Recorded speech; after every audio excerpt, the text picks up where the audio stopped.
ସହିତ ସତ୍ସଙ୍ଗ ନିବେଦନ କରିଛନ୍ତି ଆମ ସହିତ ପ୍ରସନ୍ନ କୁମାର ବେହେରା ଆଇପିଏସ୍ ମନୋଜ। ଜୟ ଗୁରୁ ଅନିଲ ଭାଇ। ସେ ମୌସୁମୀଙ୍କର ଜନ୍ମଦିନ ମୌସୁମୀଙ୍କର ସର୍ବଦା ମଙ୍ଗଳ ପାଇଁ ପ୍ରାର୍ଥନା ଜଣାଇବା ସହିତ ପ୍ରସନ୍ନ ବାବୁ ତାଙ୍କର ପରିବାର ସମସ୍ତଙ୍କ ଶାରୀରିକ ମଙ୍ଗଳ ପାଇଁ ଠାକୁରଙ୍କ ଯା ଶ୍ରୀଚରଣ କାହିଁ ହଉନି ମୋର ଦେଖାଉ ସହିତ ତଳେ ପିକ୍ଚର ଟା ଆସୁଛି। ନିବେଦନ କରିଛନ୍ତି ଆମର ଶ୍ରଦ୍ଧା ହେଇଛି ଶ୍ରୀମା ଏଟା ଡକ୍ଟର କଣ ଗୋଟେ ଅଲଗା ସିଷ୍ଟମ ହେଇଛି।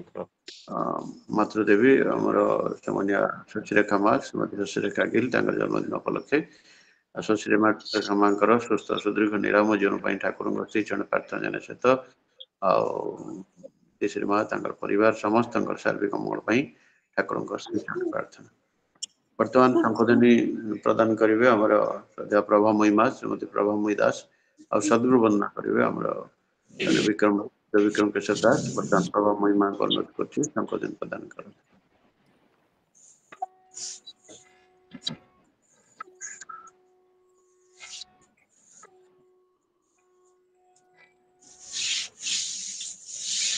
गुरु ब्रह्मा गुरु विष्णु गुरुदेव महेश्वर गुरुदेव तस्मै श्री गुरवे नमः। अखोन्नमनकारं व्यक्तं येन चराचरं तद्बोधं दर्शं येन तस्मै श्री नमः। अज्ञानतिमिरन्दस्य ज्ञानं येन साध्यं चकिरोदं येन तस्मै श्री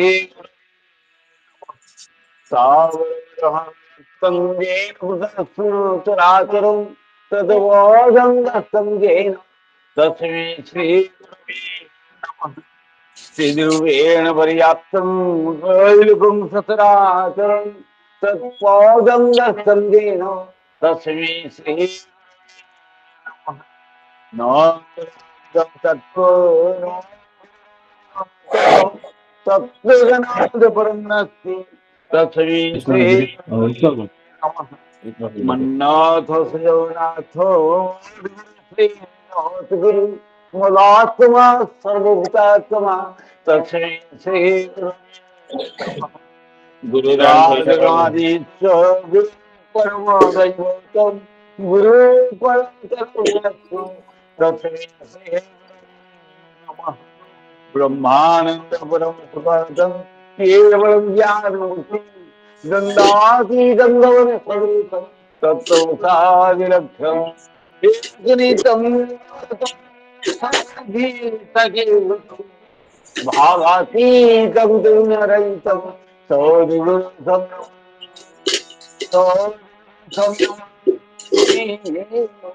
सौदिगुरुं नमः।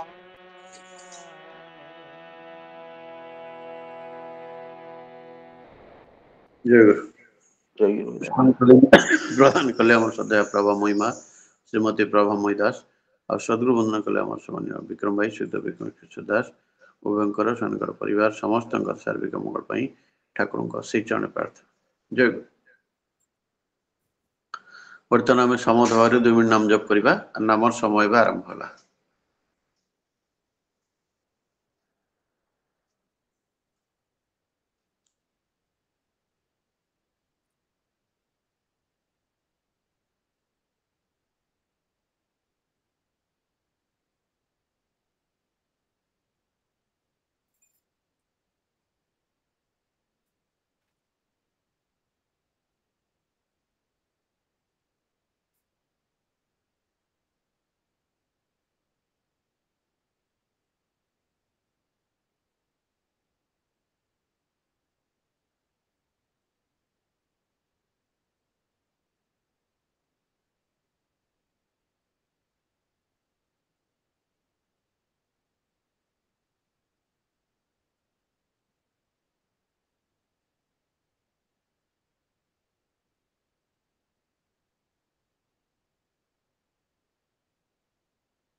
जय गुरु समस्त जय गुरु बर्तमान सत्यानुसरण ग्रंथ पाठ करेंगे आम श्रद्धा भुवनेश्वर भाई श्रीत भुवनेश्वर दास सत्यानुसरण ग्रंथ पाठ जय गुरु जय गुरु समस्त आंतरिक जय गुरु परम प्रेममय श्री श्री ठाकुर अनुकूल चंद्रंकर स्वहस्त लिखित सत्यानुसरण ग्रंथ पाठ विषय मन संलग्न रहा आसक्ति कहती आउ सत्रे संलग्न रहा भक्ति कहती प्रेम भक्तिर ही क्रमोन्नति भक्तिर गाढ़त्व ही प्रेम अहंकार जोठी जेते पतला भक्तिर स्थान सेठारे सेते बेसी भक्ति भिन्न साधना रे सफल हेबार उपाय केउठी भक्ति ही सिद्धि आनी दे पारे विश्वास जेपरि अंध हुए नहीं भक्ति मध्य सेहीपरि मुढ़ा हुए नहीं भक्ति रे कस्मिन काले कौनसी प्रकार दुर्बलता नहीं क्लिबत्व दुर्बलता अनेक समय भक्ति रे खलपा पिंधि छिड़ा हुए ताठारु सावधान हो जय गुरु जय गुरु सत्यानुसरण ग्रंथ पाठ कले आम श्रद्धा भुवनेश्वर भाई श्रीत भुवनेश्वर दास परिवार समस्त सार्विक मंगल ठाकुर चरणी प्रार्थना जय गुरु जय गुरु जय बर्तमान नारीनीति ग्रंथ पाठ करेंगे आम श्रद्धा डिलेश्वरी माँ श्रीमती डिलेश्वरी प्रधान नारीनीति ग्रंथ पाठ करेंगे दादा जय गुरु जय गुरु महाराज परम प्रेममय श्री श्री ठाकुर श्रीमुख निसृत नारीर नीति ग्रंथ पाठ नारीर वैशिष्ट्य स्त्री मानकर वैशिष्ट्य अच्छी निष्ठा धर्म शुश्रूषा सेवा साहाय्य संरक्षण प्रेरणा और प्रजनन तुम्हें तुम्भमानकर सही वैशिष्ट्यर किछि मात्र त्याग कर नाही एहा हरैले तुम मानकर आउ कौन रहिला पाणी संख्या 5 जय गुरु दादा जय गुरु नारीनीति ग्रंथ पाठ कले आम श्रद्धा डिलेश्वरी माँ श्रीमती डिलेश्वरी प्रधान परिवार समस्त सार्विक मंगल ठाकुर जय गुरु जय गुरु बर्तमान शास्त्र सदाचार सूत्र ग्रंथ पाठ करेंगे आम श्रद्धा अनिल भाई श्री अनिल कुमार साहू शास्त्र सदाचार सूत्र ग्रंथ पाठ करें जय गुरु दादा जय गुरु जय परम प्रेम श्री ठाकुर अनुकूल चंद्रंकर स्वास्थ्य सदाचार सूत्र ग्रंथ पाठ जो मैंने अଯଥା निजर शरीर को कष्ट दियंती बा निर्यातन करती ता जदि सता पोषण न हुए सेमानंक अंतर्निहित ईश्वरंकर जीवंत आशीर्वाद को निपीड़ित कर तोड़ती से पीड़न ईश्वर को स्पर्श करे वाणी संख्या 16 जय गुरु समस्त जय गुरु जय गुरु शास्त्र सदाचार सूत्र ग्रंथ पाठ कले आम श्रद्धा अनिल भाई श्री अनिल कुमार साहू परिवार समस्त सार्विक मंगल ठाकुर चरण प्रार्थना जय गुरु जय गुरु बर्तमान आम भजन आरंभ करवा प्रथम भजन परिवेशन करेंगे आम श्रद्धा विक्रम भाई श्रीत विक्रम केशर दास द्वितीय भजन परिवेशन करेंगे आम सोनिया दुर्गंध भाई श्रीत दुर्गंध परिड़ा तृतीय भजन परिवेशन करेंगे आम श्रद्धा संविता माँ श्री संविता साहू चतुर्थ भजन परिवेशन करेंगे आम श्रद्धा लक्ष्मीप्रिया माँ श्रीमती लक्ष्मीप्रिया दास और पंचम भजन परिवेशन करेंगे आम श्रद्धा जयंती माँ श्रीमती जयंती बसाक बर्तमान अनुरोध करष्ट कंठशिल्पी आम सोनिया विक्रम भाई श्रीत विक्रम केशर दास प्रथम भजन परिवेशन करेंगे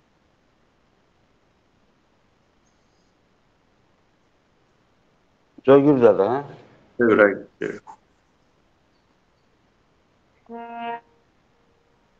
जय गुरु समस्त प्रीतिपूर्ण जय गुरु गीत रचना शैलेन्द्रनाथ भट्टाचार्य सुर दी निखिल घोट तनुदा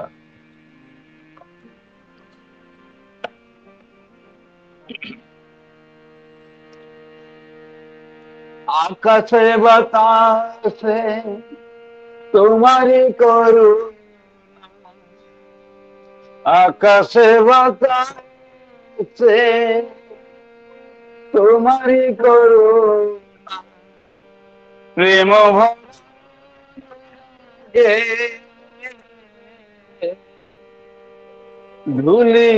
धूलिते जा ठाकुर तुम्हार परस गो धूलिते जागे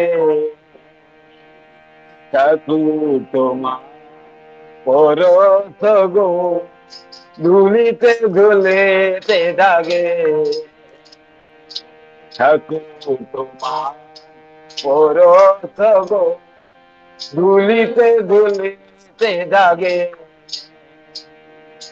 আকাশে বাতাসে তোমারই করুণা আকাশে বাতাসে তোমারই করুণা প্রেম ভরা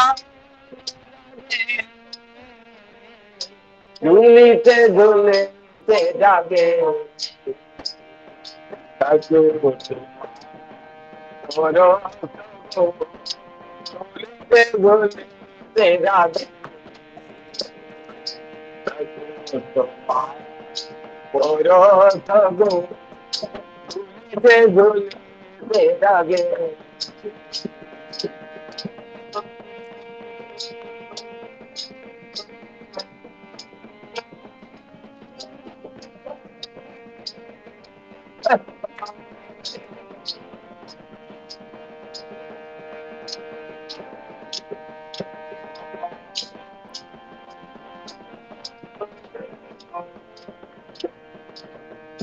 তোমারে নিরানিকে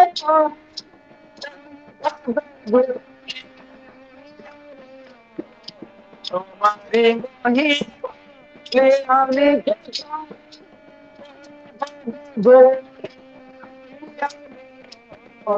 তোমার প্রীতিতে ওরা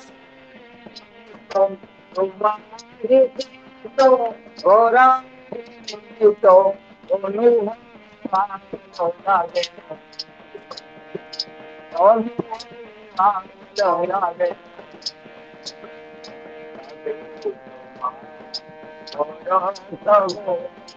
তুলিতে তুলিতে জাগে তুলিতে তুলিতে জাগে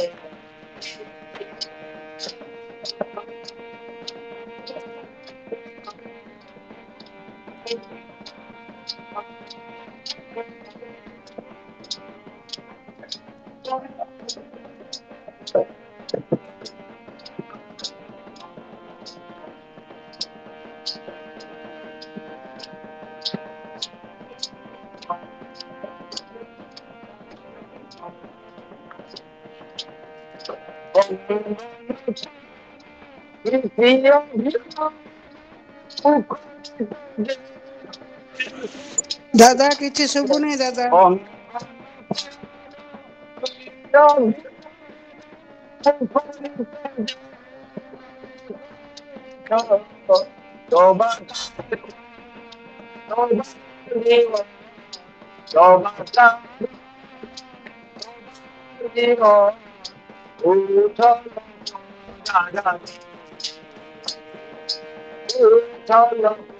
দাদাকে জাগে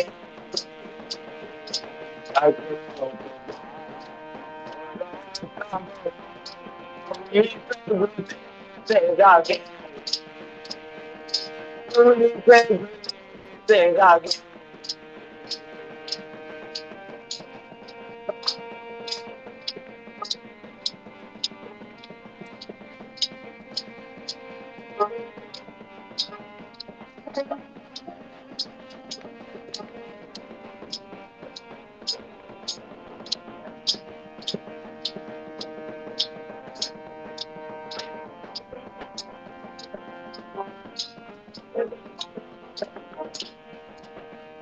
তোমার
আকাশে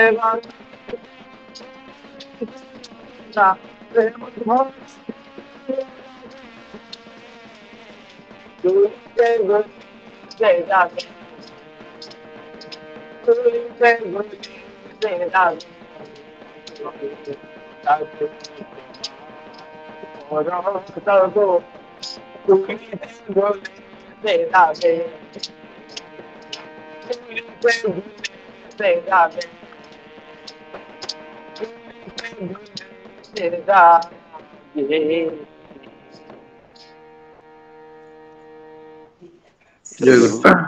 খুব সুন্দর ভাবে আমরা বিশ্বকর্ণ শিল্পী আমার সাথে বিক্রম ভাই সুত বিক্রମ କେଶର ଦାସ খুব ସୁନ୍ଦର ଭାବେ ଷଡ଼ାନନ ଭଟ୍ଟାଚାର୍ଯ୍ୟଙ୍କର ବିରଚିତ ଏହି ଭଜନ ପରିବେଷଣ କଲେ ଆଉ ତାଙ୍କର ତାଙ୍କ ପରିବାର ସମସ୍ତଙ୍କର ସାର୍ବିକ ମଙ୍ଗଳ ପାଇଁ ଠାକୁରଙ୍କ ଶ୍ରୀଚରଣ ପ୍ରାର୍ଥନା। ଜୟ ଗୁରୁ। ବର୍ତ୍ତମାନ ପରବର୍ତ୍ତୀ ଭଜନ ପରିବେଷଣ କରିବେ ଆମର ଅନ୍ୟତମ ବିଷ୍ଣୁକର୍ଣ୍ଣ ଶିଳ୍ପୀ ଆମର ଅନ୍ୟ ଦୋଳଗୋବିନ୍ଦ ଭାଇ ସୁତ ଦୋଳଗୋବିନ୍ଦ ପରିଡ଼ା ପରବର୍ତ୍ତୀ ଭଜନ ପରିବେଷଣ। ଜୟ ଗୁରୁ। ଆଜ୍ଞା ଜୟ। ସମସ୍ତଙ୍କୁ ମୋର ପ୍ରୀତିପୂର୍ଣ୍ଣ ଜୟ ଗୁରୁ।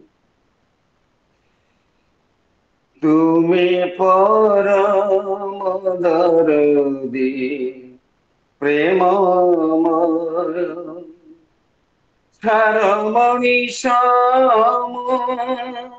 ସେ ପ୍ରେମ ସାଗର ସାର ମଣିଷ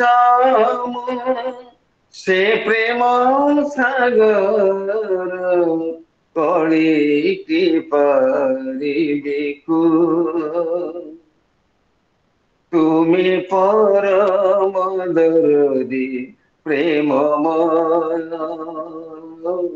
তুমি পরম দরদি প্রেমময় সার মଣିষ সে প্রেম সাগর সার মଣିষ সে প্রেম সাগর কলিকি পারিবিকু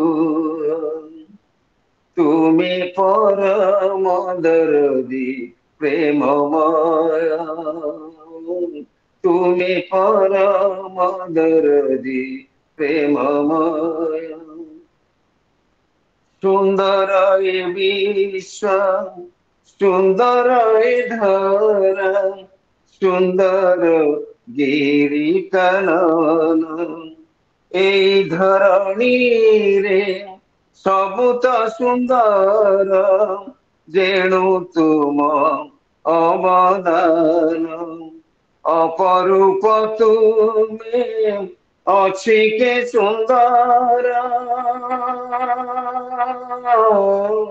ଅପରୂପ ତୁମେ ଅଛି କେ ସୁନ୍ଦର ତୁମ ଠାରୁ ବଳି କୁହ তুমি পরম দরদি প্রেমময় তুমি পরম দরদি প্রেমময় যুগে যুগে তুমি সহিছ কষণ মানব উদ্ধার পাই অকুଳରେ কূଳ ଦେବାକୁ ଆସିଛ ଏବେ ଅନୁକୂଳ ହୋଇ ତୁମ ନୟନରୁ ଝରେ ଯେ ଲୋତକ ତୁମ ନୟନରୁ ଝରେ ଯେ ଲୋତକ ପୋଛିକି ପାରିବି କୁହ তুমি পরম দরদি প্রেমময় তুমি পরম দরদি প্রেমময় অনন্ত সাগর অনন্ত আকাশ অনন্ত মন বাসনা অনন্ত জনম বিতাই তথাপি ভুলে তুম উপাসনা অনন্ত করুণা কণিকা কণায়ে অনন্ত করুণা কণিকা কণায়ে পাইমি কি নাই কুহ তুমি পরম দরদি প্রেমময় তুমি পরম দরদি প্রেমময় ছার মনীষ সে প্রেম সাগর ছার মনীষ সে প্রেম সাগর কলি পারিবি কুহ তুমি পরম দরদি প্রেমময় তুমি পরম দরদি প্রেমময় তুমি পরম দরদি প্রেমময়। জয় গুরু। ଜୟ ଗୁରୁ। খুব সুন্দর ভাବରେ ଆମର ବିଷ୍ଣୁକଣ୍ଠ ଶିଳ୍ପୀ ଆମର ସୈନ୍ୟ ଦଳବନ୍ଧୁ ଭାଇ ଶ୍ରୀ ଦଳବନ୍ଧୁ ପରିଡ଼ା খুব ସୁନ୍ଦର ଭାବରେ ସ୍ୱର୍ଗ ପୂଜ୍ୟ ସ୍ୱର ତାଙ୍କର ବିରଚିତ ଭଜନ ପରିବେଷଣ କଲେ। ତାଙ୍କର ତାଙ୍କ ପରିବାର ସମସ୍ତଙ୍କ ସାର୍ବିକ ମଙ୍ଗଳ ପାଇଁ ଠାକୁରଙ୍କ ସେଇ ଜଣେ ପ୍ରାର୍ଥନା। ଜୟ ଗୁରୁ। ଜୟ ଗୁରୁ। ଜୟ ଗୁରୁ। ବର୍ତ୍ତମାନ ତୃତୀୟ ଭଜନ ପରିବେଷଣ କରିବା କଥା ଆମର ଶ୍ରଦ୍ଧେୟ ସମ୍ବିତ ଅମର ତାଙ୍କର ଟିକେ ସମସ୍ୟା ଅଛି ଅନିଚ୍ଛା ପ୍ରକାଶ କରିଛନ୍ତି। ତାଙ୍କ ବଦଳରେ ପରବର୍ତ୍ତୀ ଭଜନ ପରିବେଷଣ କରିବେ ଶ୍ରୀମତୀ ଝରଣ ଦଳେଇ ପରବର୍ତ୍ତୀ ଭଜନ ପରିବେଷଣ କରିବେ। ଜୟ ଗୁରୁ ସମସ୍ତଙ୍କୁ ଜୟ। ପାଶେ ପାଶେ ମୋର ଅଛ ନିରନ୍ତର ତୁମକୁ ଯାଇଛି ଭୁଲି ତୁମକୁ ଯାଇଛି ଭୁଲି ପାଶେ ପାଶେ ମୋର ଅଛ ନିରନ୍ତର ତୁମକୁ ଯାଇଛି ଭୁଲି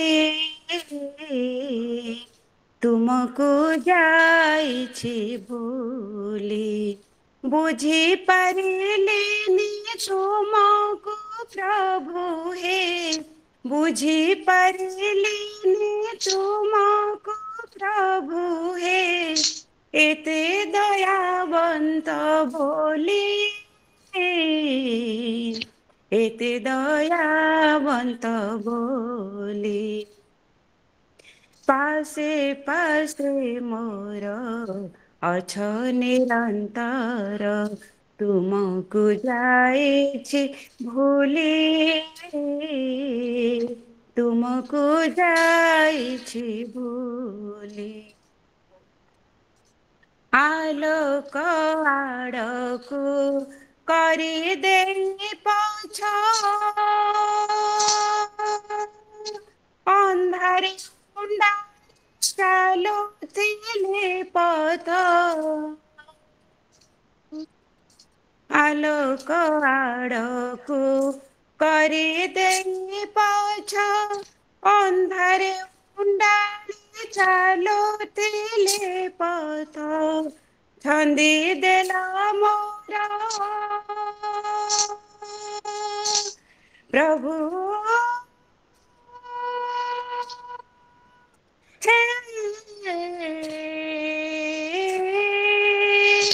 ଛନ୍ଦି ଦେଲା ମୋର ହାତେ ତୁମ ହାତ ଛନ୍ଦି ଦେଲା ମୋର ହାତେ ତୁମ ହାତ ବିପଦକୁ ଦେଲ ତାଳି ଏତେ ଦୟାବନ୍ତ ବୋଲି ଏତେ ଦୟାବନ୍ତ ବୋଲି ପାଶେ ପାଶେ ମୋର ଅଛ ନିରନ୍ତର ତୁମକୁ ଯାଇଛି ଭୁଲି ତୁମକୁ ଯାଇଛି ଭୁଲି ହେ କରୁଣାମୟ କରୁଣା ସାଗର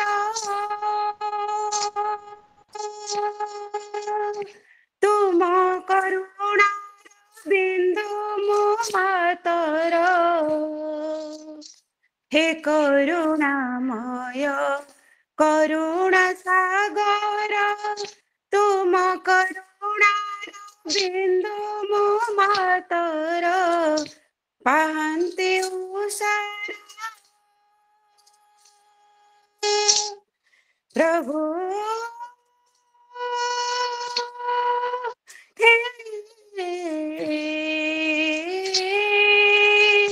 पाहन्ते उषार अरुणिमा तुम्हें पाहन्ते उषार अरुणिमा तुम्हें मोर प्रीति अर्घ्य देले एते दयावन्त बोले एते दयावन्त बोले पासे पासे मोर अछ निरन्तर तुमको जाइछे भूले तुमको जाइछे भूले बुझी पारिनी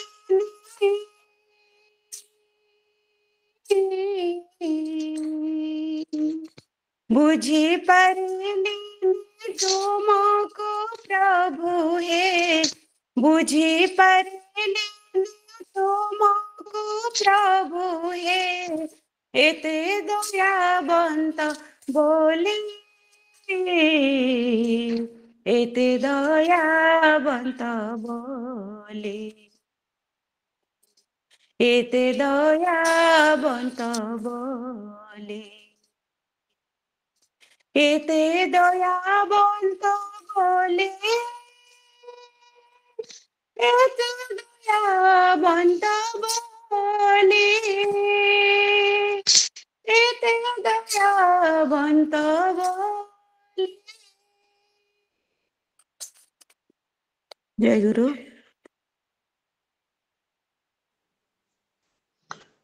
ସାଉଣ୍ଡଟା କମ। ଜୟ ଗୁରୁ ବହୁତ ସୁନ୍ଦର ହେଇଛି। ଠାକୁର ଆପଣଙ୍କର ମଙ୍ଗଳ କରନ୍ତୁ। ଦେବ ଭାଇ ଜୟ ଗୁରୁ ଜୟ ଗୁରୁ दादा जय गुरु प्रणाम। ଜୟ ଗୁରୁ। ପ୍ରଭାତ ଦାଙ୍କର କମେଣ୍ଟସ୍ ପାଇଁ ଆମେ ଠାକୁରଙ୍କ ଶ୍ରୀଚରଣ ପ୍ରାର୍ଥନା କରୁଛୁ ତାଙ୍କର ସୁସ୍ଥ ସୁଦୀର୍ଘ ନିରାମ ଜୀବନ ପାଇଁ ଠାକୁରଙ୍କ ଶ୍ରୀଚରଣ ପ୍ରାର୍ଥନା। ଜୟ ଗୁରୁ। ବର୍ତ୍ତମାନ ପରବର୍ତ୍ତୀ ଭଜନ ପରିବେଷଣ କରିବେ ଆମର ଅନ୍ୟତମ ବିଷ୍ଣୁପନ ଶିଳ୍ପୀ ଆମର ଶ୍ରୀଯୁକ୍ତ ଲକ୍ଷ୍ମୀପ୍ରିୟା ମାସ ଶ୍ରୀମତୀ ଲକ୍ଷ୍ମୀପ୍ରିୟା ଦାସ ପରବର୍ତ୍ତୀ ଭଜନ ପରିବେଷଣ। ଜୟ ଗୁରୁ ଦାଦା। ଉପସ୍ଥିତ ସମସ୍ତ ଦାଦା ମା ମାନଙ୍କୁ ମୋର ଅନ୍ତରର ରା ପ୍ରୀତି ଜୟ ଗୁରୁ ଜଣାଉଛି। ଜୟ ଗୁରୁ।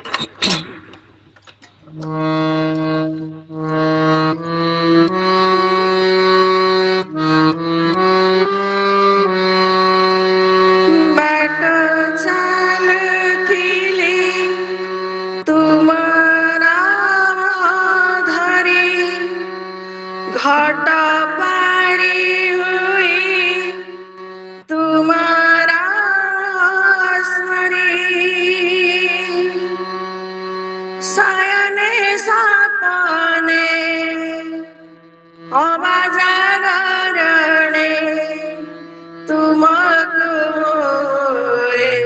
जुगी आहे पुनः पुरुष मुकुंद मुरारी आहे पूर्णा पुरुष मुकुंद मुरारी बाट चालुथिले तुम्हारा धरी घट पारी हुई तुम्हारा स्मरी शयने सपने अबाजागरणे शयने सपने अबाजागरणे तुमको मोहे छुरी आहे पूर्णा पुरुषा मुकुंद मुरारी आहे पूर्णा पुरुषा मुकुंद मुरारी बाट चालुथिले तुम्हारा धरी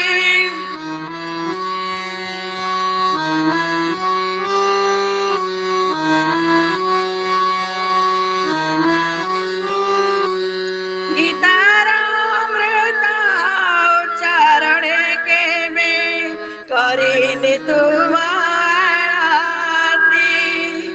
आखिरा लोहरे मनर गोहरे केवल करे विनती गीतारामृत उच्चारणे के में करीनि तुम्हारी आखिरा लोहरे मनर गोहरे केवल करे विनती भलरे मनरे सुखरे दुखरे भलरे मनरे सुखरे दुखरे तुमको मोहे चुरी आहे पुनः पुरुषा मुकुंद मुरारी आहे पुनः पुरुषा मुकुंद मुरारी बाट चालुथिले तुम्हारा धरी घट पारी हुए तुम्हारा स्मरी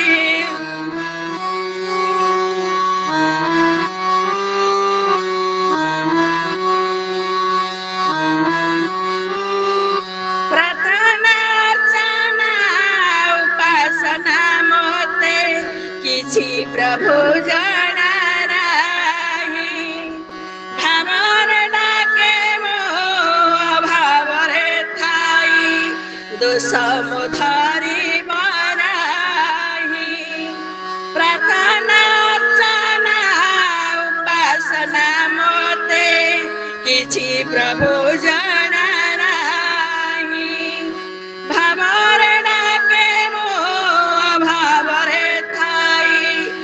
समुधारी बाराही पुराण पथिरो जगा होतिरो पुराण पथिरो जगा होतिरो तुमको मोहे चुरी आहे पुनः पुरुषा मुकुंद मुरारी आहे पुनः पुरुषा मुकुंद मुरारी बाट चालुथिले तुम्हारा स्मरी घट पारी हुए तुम्हारा स्मरी शयने सपने अबाजा घरणे शयने सपने अबाजा घरणे तुमको मोहे चुरी आहे पुनः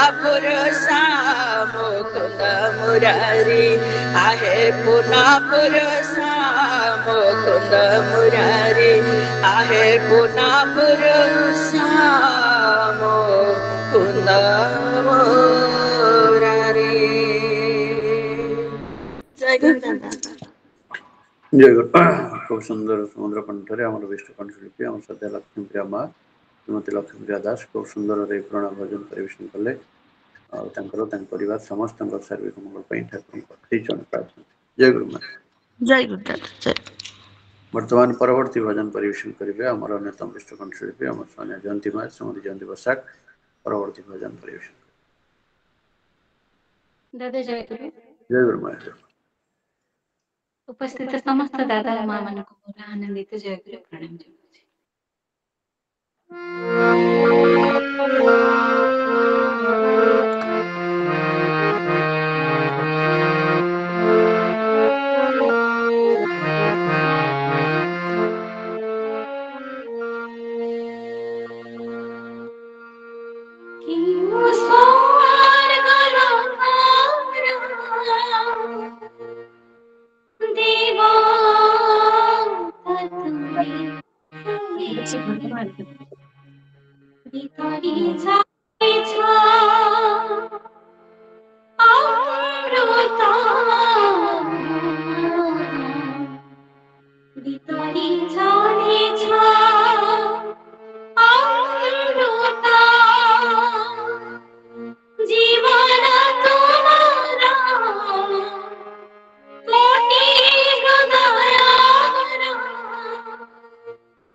जय गुरु खूब सुंदर समुद्र ललित कंठरे आम विष्णुकंठ शिल्पी सम्मानीय जयंती माँ श्रीमती जयंती बसाक खूब सुंदर भाव में सम्मानीय तपोधन पंडा ठाकुर सप्रतिथि डॉक्टर तपोधन पंडा विरचित भजन परिवेशन कले और परिवार समस्त शारीरिक मंगल ठाकुर श्रीचरण प्रार्थना। जय गुरु माय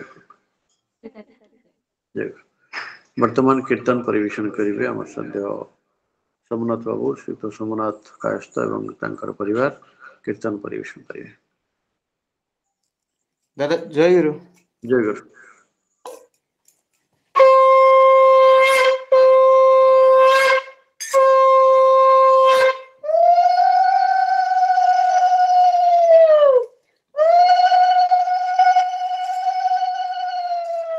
আজি মলয় পবন যায় বহি মধুরাধা নাম গাই গাই আজি ভকত ভাবে বিভোর বন্ধুরে বান্ধরে পিরতি দোর আজি পুরে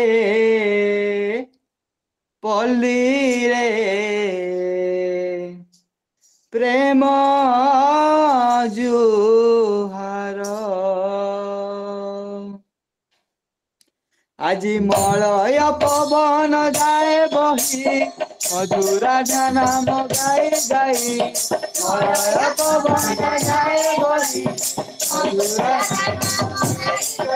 আজি মলয় পবন যায় বহি মধুরাধা নাম গাই গাই মলয় পবন যায় বহি মধুরাধা নাম গাই গাই আজি ভকত ভাবে বিভোর মধুরে বান্ধরে বিরতি পুরে পল্লীরে প্রেম জুয়ার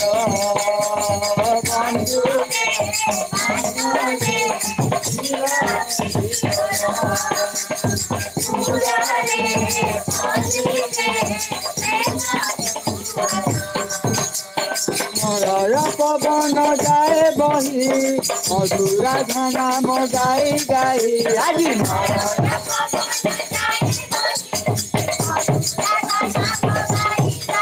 আজি মলয় পবন যায় বহি মধুরাধা নাম গাই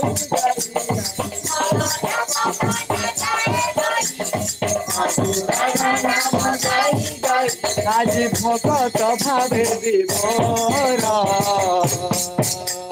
বন্ধুরে বান্ধরে প্রিয়তি দোর পুরে পল্লীরে প্রেম জুয়ার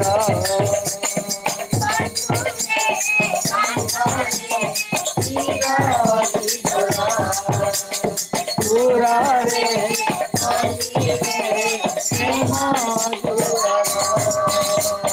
দিকে দিকে চৌদিকে আনন্দ আলয় দিকে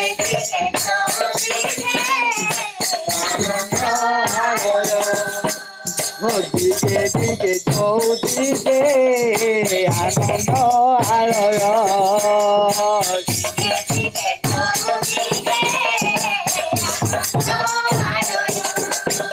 ও বাজেটা বিজয় ফেরি নব সূর্য উদয়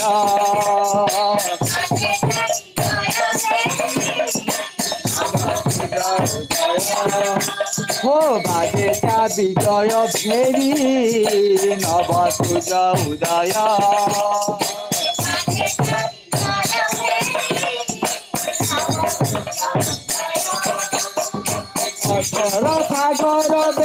ଦେଇ ତାଙ୍କର କମଳ ଯାଏ ଛୁଇଁ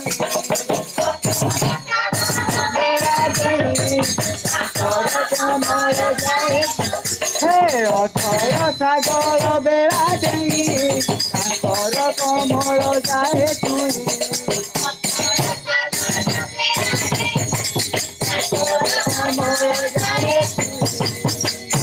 আজি ধন্য আজি চরাচর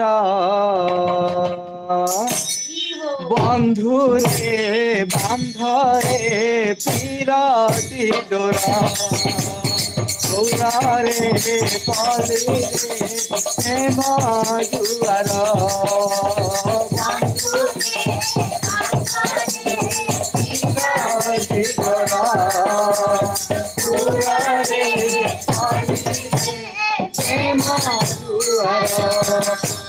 অথଳ ସାଗର ବେଳା ଦେଇ ତାଙ୍କର କମଳ ଯାଏ ଛୁଇଁ ଅଥଳ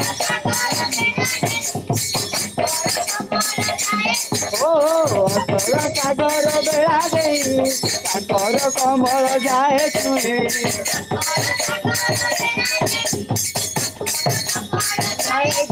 আজি ধন্য আজি চরাচর বন্ধুরে বান্ধরে চিরটি তোর পুরে পল্লীরে প্রেম দুয়ার চিরটি তোর প্রেম পূর্ণ পরিশ্রমহন আদরে নিকট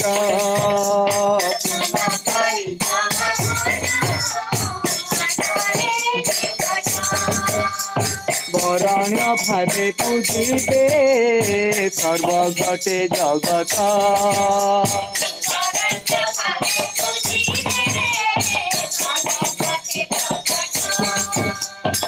পূর্ণ পরিশ্রমহন আদরে নিকট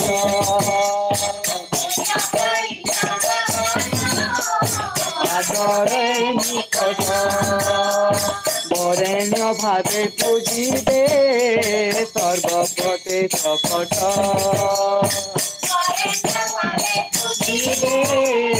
সর্বগতে জগত প্রভু পরি কেহি প্রিয় নাহি সন্তাপ মোচন ভাব গাহি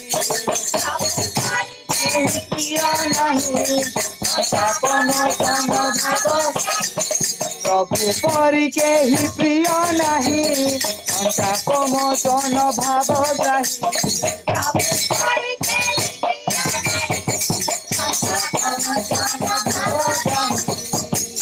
আজি কোটি করুণা ভণ্ডার বন্ধুরে বান্ধরে চিরটি ডোরা আজি পুরে পল্লীরে প্রেম জুয়ার বন্ধুরে বান্ধরে চিরটি ডোরা প্রেম জুয়ার ও বন্ধুরে বান্ধরে চিরটি ডোরা আজি পুরে পল্লীরে প্রেম জুয়ার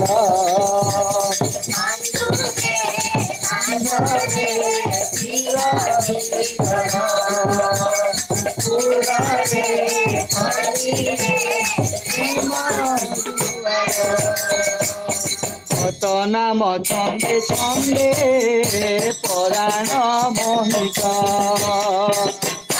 নাম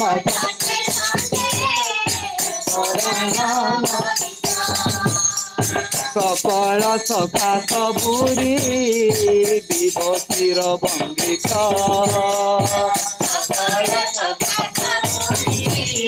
বিভূতির বন্দিত কত নাম ছন্দে ছন্দে পরাণ মোহিত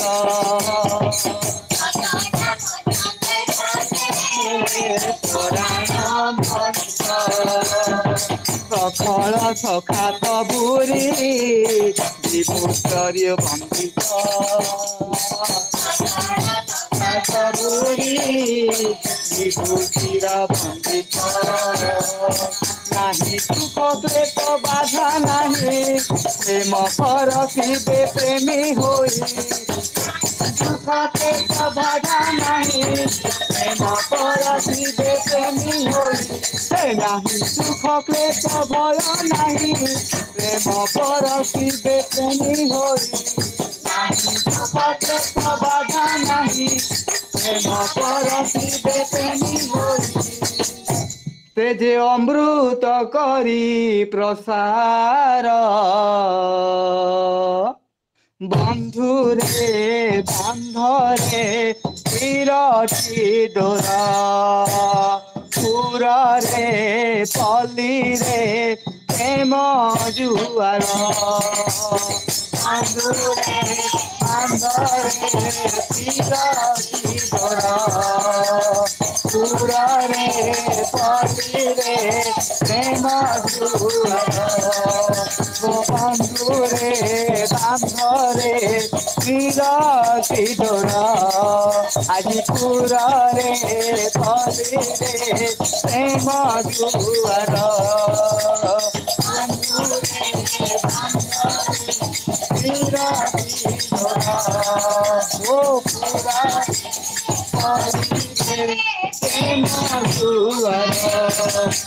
ନାହିଁ ସୁଖ କ୍ଲେଶ ବାଧା ନାହିଁ ପ୍ରେମ ପରଶିବେ ପ୍ରେମୀ ହୋଇ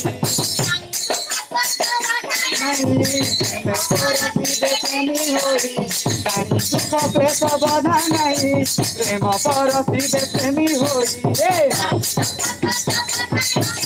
ପ୍ରେମ ପରଶିବେ ଓ ପ୍ରଭୁ ପରି କେହି ପ୍ରିୟ ନାହିଁ ସନ୍ତାପ ମୋଚନ ଭାବ ଗ୍ରାହୀ ପ୍ରଭୁ ପରି କେହି ପ୍ରିୟ ନାହିଁ ସନ୍ତାପ ମୋଚନ ଭାବ ଏ ଅଥଳ ସାଗର ବେଳା ଦେଇ ତାଙ୍କର କମଳ ଯାଏ ଛୁଇଁ ସାଗର ବେଳା ଦେଇ ତାଙ୍କର କମଳ ଯାଏ ଛୁଇଁ ଅଥଳ ସାଗର ବେଳା ଦେଇ ଯାଏ ଛୁଇଁ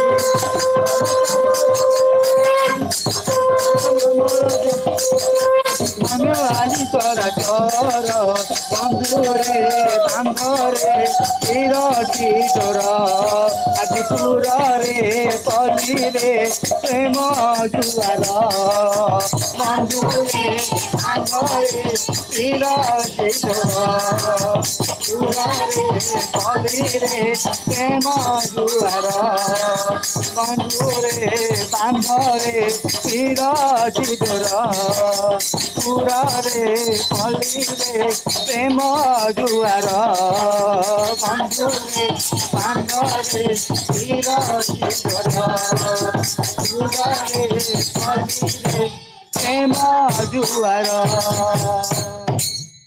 ଦାଦା ଜୟ ଗୁରୁ। ଜୟ ଗୁରୁ।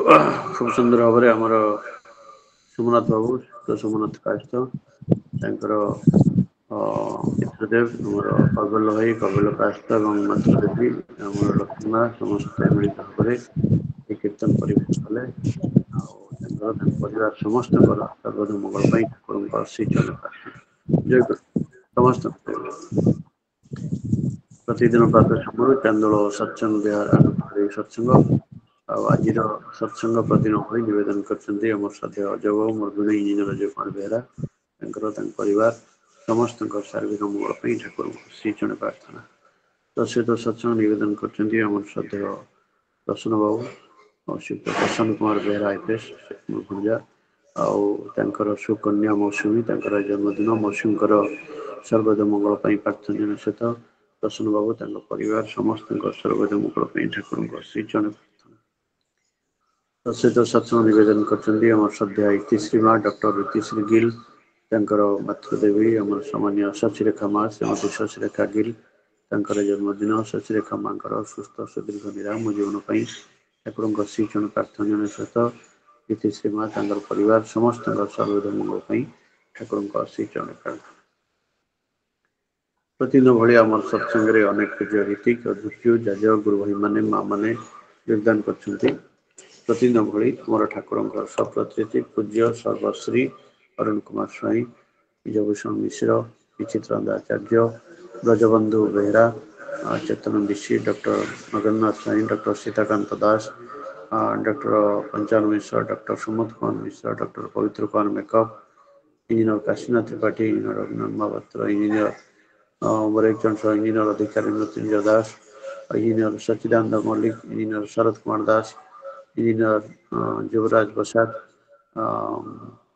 जतेंद्र कुमार साहू जगदीश चंद्र साहू कैलाश चंद्र बेहरा ममता साहू नरोत्तम प्रधान निमाई चरण दास परेश्वर जेना प्रभात कुमार साहू प्रशांत कुमार सिंह प्रेमानंद दास परशुराम माणिक पुलिन कुमार नायक रमेश चंद्र नायक रघुनाथ बस्तिया रजनीकांत पंडा रवीन्द्रनाथ प्रधान संतोष कुमार षडंगी सुभाष चंद्र दास ताराकांत बेहरा प्रोफेसर उग्रसेन लेंका ये अनेक पूज्य रीति मैंने जोग परवर्ती अवस्था आदि किए जोग देथिबे हयतो म देखि न थाई पारे आम पाखे आज जे ठाकुर हाथ धरवे आम समस्त जानी अनेक थर ठाकुर हाथ शुणी आसुच्च जन विज्ञप्राज्ञ व्यक्तित्व जन शुभक्ता जन कर्मयोगी अनेक वर्ष धरी श्री श्री ठाकुर जे देवघर आश्रम से आश्रम भाव ठाकुर परिवार सेवा संग साहस्य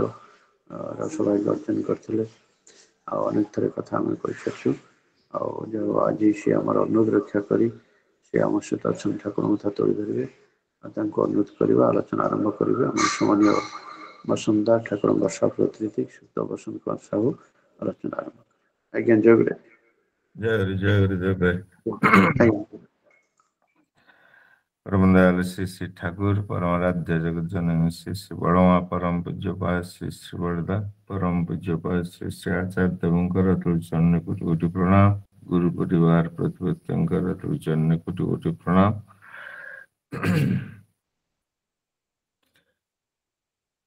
चंदल सत्संग अनुकूल ऑनलाइन सत्संग परिचालक परम श्रद्धा देवेंद्र भाई युक्त पवित्र पंजाधारी ये कर्मी मंडली भक्त मंडली भक्तिवती मातृमंडली प्रतिपत्ति मोर आनंदित जयगुरु परम पितांगर तुलचरण प्रतिपत्ति सर्विक कल्याण मंगल प्रार्थना करे आज ये भोग निवेदन कर तीन जन परिवार दुई जनकर जन्म दिवस परिप्रेक्षी सहित पारिवारिक मंगल कामना उद्देश्य भोग निवेदन कर परम पितांगर तुलचरण प्रतिपत्ति सर्विक कल्याण मंगल प्रार्थना करे जन्मदिन परिप्रेक्षी अमिताभ जीवन नहीं सुदीर्घ इष्टमय जीवन नहीं जन्मदिन परिप्रेक्षी परम पितांगर तुलचरण प्रार्थना करे ठाकुर कथा नित्य प्रत्यह आम शुणु थाई जेते शुणिले सेते आहुरी आहुरी शुणा को इच्छा हुए गोटे कथा को बार बार शुणिले से मथारे एक स्थान सृष्टि करे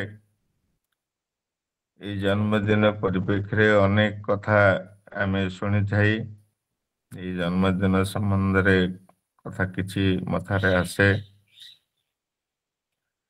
श्री श्री ठाकुर कहते ये जन्मटा एत कष्ट बोली कहीं मरवा को चाहेना ये मनुष्य जन्म जे केते कष्ट ता जदि तुम्हें बुझी था तो आज मत बुझेवा को पड़ू न था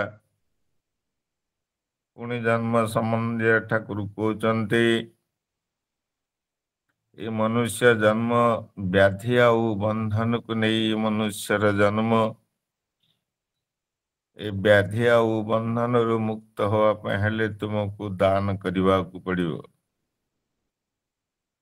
से दान पुणी किभली ना ठाकुर कहते तोर 16 को 16 तू मते दान कर मु 16 कला दे तोते मु पूर्ण करी ଏଇ ଜନ୍ମ ସମ୍ବନ୍ଧୀୟ ପୁଣି ଠାକୁର କହୁଛନ୍ତି ବିଭିନ୍ନ ଜାଗାରେ ବିଭିନ୍ନ ପ୍ରକାର ଭିତରେ ଏଇ କଥାକୁ ସଂଗ୍ରହ କରାହଉଛି। ଠାକୁର କହୁଛନ୍ତି ତୁମେ ମୁଁ ଆମେ ସମସ୍ତେ ଏଇ ଶୁକ୍ରାଣୁ ଆଉ ଡିମ୍ବାଣୁରୁ ସ୍ୱଳ୍ପ ଆୟୁ ନେଇ ଆମମାନଙ୍କର ଇଏ ଜନ୍ମ। ଏଇ ସ୍ୱଳ୍ପ ଆୟୁକୁ ତୁମେ ଅଯଥାରେ ଖର୍ଚ୍ଚ କରିଦିଅ ନା। ତେଣୁ ଏଇ ମନୁଷ୍ୟ ଜନ୍ମ ଥରେ ଗଲେ ପୁଣି ଥରେ ଯେ ମନୁଷ୍ୟ ଜନ୍ମ ପାଇବା ଠାକୁର କହୁଛନ୍ତି ତା ଅତି ସହଜ ନୁହେଁ। ଏ ମନୁଷ୍ୟ ଜନ୍ମର ମୂଳ ଲକ୍ଷ୍ୟ ହେଉଛି ଠାକୁର କହୁଛନ୍ତି ଏ ଜୀବନର ଆମମାନଙ୍କର ଗନ୍ତବ୍ୟ ହେଉଛି ଈଶ୍ୱର ପ୍ରାପ୍ତି। ଏଇ ଈଶ୍ୱର ପ୍ରାପ୍ତି ପ୍ରତିଟି ଜୀବସତ୍ତାର ମନୁଷ୍ୟର ଇଏ ହେଉଛି ମୂଳ କଥା। ତେଣୁ ଈଶ୍ୱର ପ୍ରାପ୍ତି ପାଇଁ ସଦ୍ଗୁରୁଙ୍କର ଶରଣ ନେବା, ସଦ୍ଗୁରୁଙ୍କର ଶରଣ ସେଥିପାଇଁ ଏତେ ପ୍ରୟୋଜନ। ତାଙ୍କୁ ପାଇଲେ ତାଙ୍କର ପଥରେ ଚାଲିଲେ ତାଙ୍କର ଜପ ଧ୍ୟାନ ସାଧନା ଭିତରେ ଦେଇ ଚାଲିଲେ ମଣିଷର ବିବର୍ତ୍ତନ ଆସିବ, ଇନ୍ଦ୍ରିୟ ଅତୀନ୍ଦ୍ରିୟ ହବ, ଆଉ ଜୀବନଟା ଅନୁଭୂତି ସମ୍ପନ୍ନ ହବ। ପ୍ରତି ମୁହୂର୍ତ୍ତରେ ସେ ଈଶ୍ୱରଙ୍କର ସାନ୍ନିଧ୍ୟ ସେ ଲାଭ କରିବ।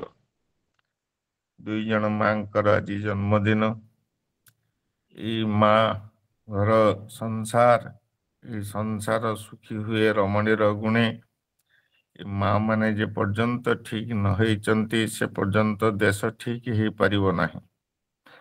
ଶ୍ରୀ ଶ୍ରୀ ଠାକୁରଙ୍କ ଦୃଷ୍ଟିରେ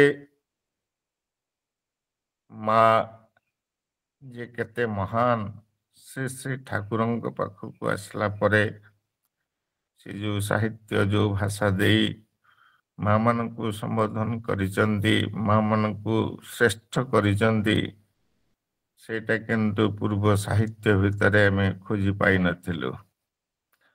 ଶ୍ରୀ ଶ୍ରୀ ଠାକୁର କହୁଛନ୍ତି ମା ଯେ ମାପେ, ଯେ ମେଜରମେଣ୍ଟ କରେ, ସେ ହେଉଛି ମା। ସ୍ୱାମୀକି ସେ ଯେଭଳି ମାପିଛି ଆଜି ସେଭଳି ଭାବରେ ଏ ସୃଷ୍ଟିକି ଏକ ସନ୍ତାନ ନେଇ ଆସିଛି। ତେଣୁ ଏ ମା ଯେ ମାପେ ସେ ହେଉଛି ମା। ପୁଣି କହୁଛନ୍ତି ମା ହିଁ ଜଗତ ଜନନୀ। ପ୍ରତି ମା ହିଁ ନିଜର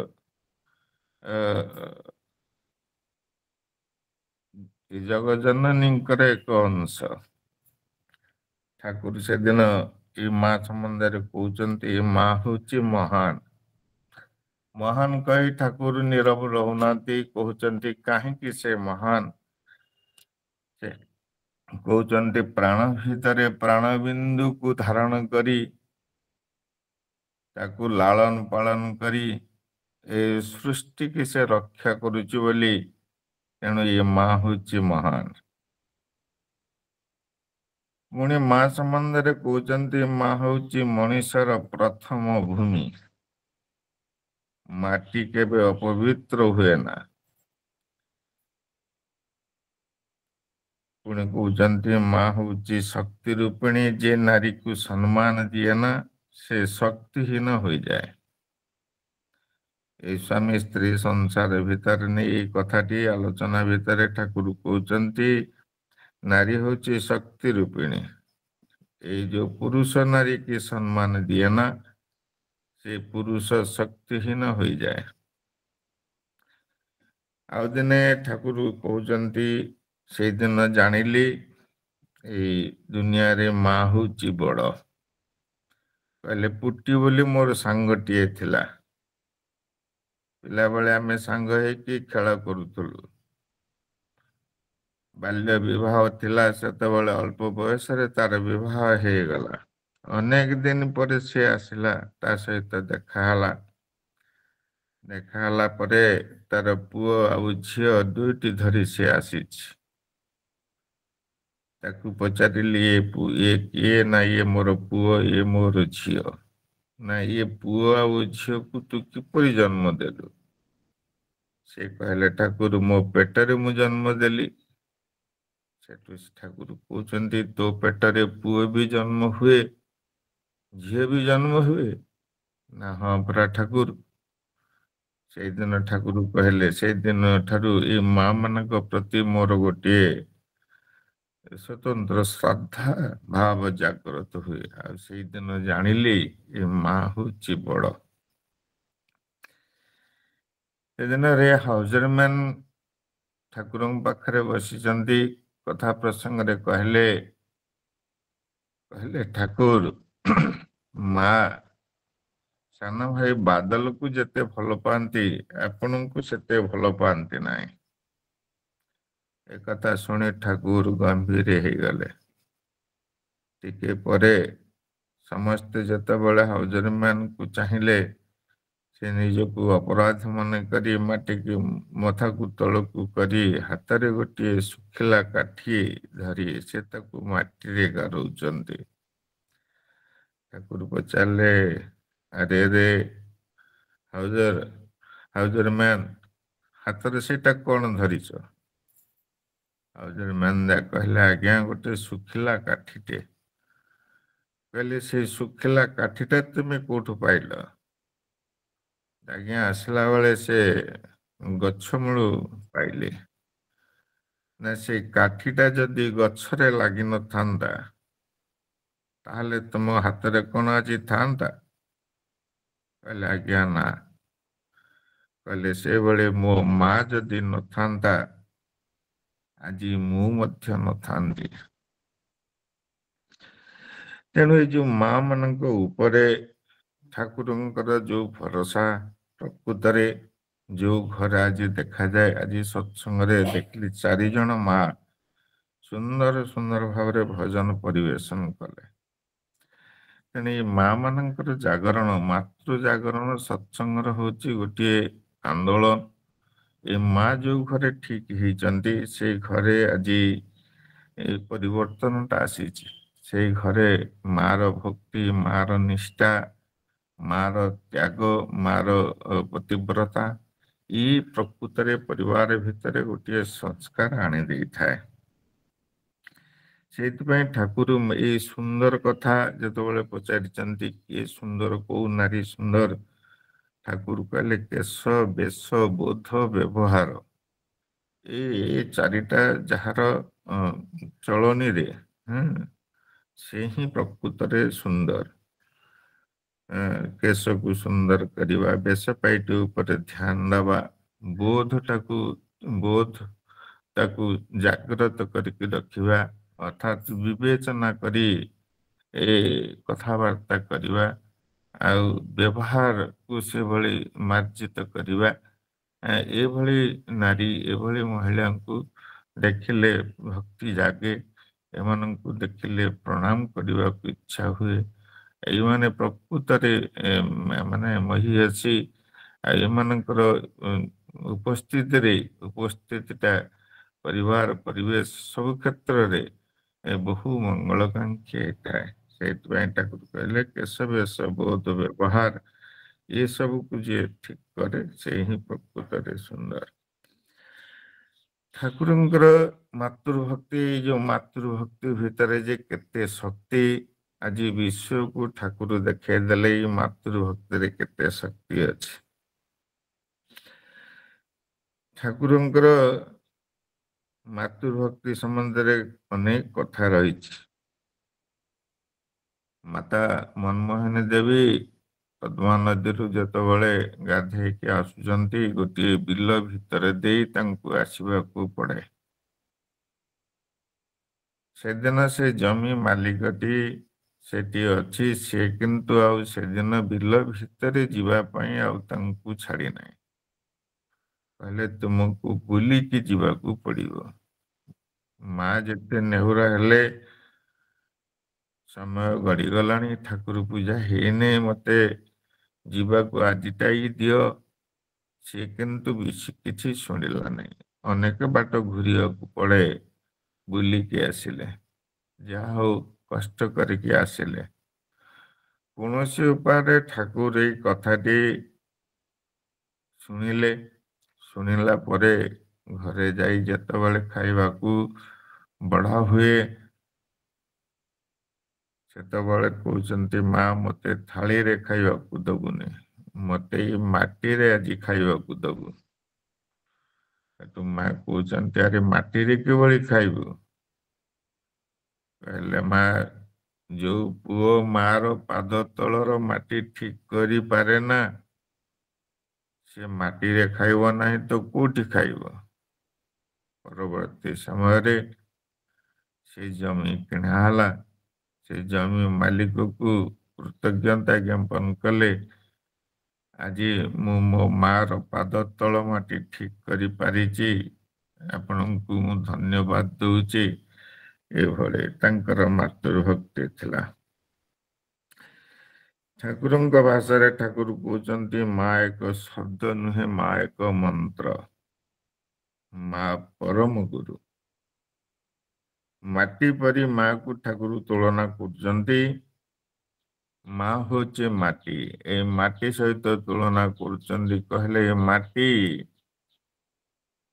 ଯଦି ଜଳ ଧାରଣ ନ କରୁଥାନ୍ତା ତାହେଲେ ଏ ସୃଷ୍ଟିଟା କଣ ରହନ୍ତା? ଏ ବର୍ଷା ହଉଛି, ମାଟିରେ ପାଣି ଗଳି ଯାଉଛି। ସେ ଯଦି ପାତାଳକୁ ପଳେଇ ଯାଉଥାନ୍ତା ତାହେଲେ କଣ ଏ ସୃଷ୍ଟି ରହନ୍ତା? ତେଣୁ ସେଇଭଳି ମା ଯଦି ସେ ସେଇଭଳି ଭାବରେ ନହେବ, ତାର ସଂସାରକୁ ସେଭଳି ଧରି ନ ରଖିବ, ତାହେଲେ ତାର ସୃଷ୍ଟିକୁ କିଏ ରକ୍ଷା କରିବ? ମହାପୁରୁଷ ମାନେ ଆସନ୍ତି, ଆଚରଣ କରି ଦେଖାନ୍ତି କିଭଳି ସ୍ୱାମୀ ସ୍ତ୍ରୀଙ୍କର ଚଳଣି ହେବା ଦରକାର। ଠାକୁର ତ କହିଲେ honorable distance should be maintained between a husband and a wife। ସ୍ୱାମୀ ସ୍ତ୍ରୀ ଭିତରେ କିଭଳି ସମ୍ମାନ ସୂଚକ ଦୂରତ୍ୱ।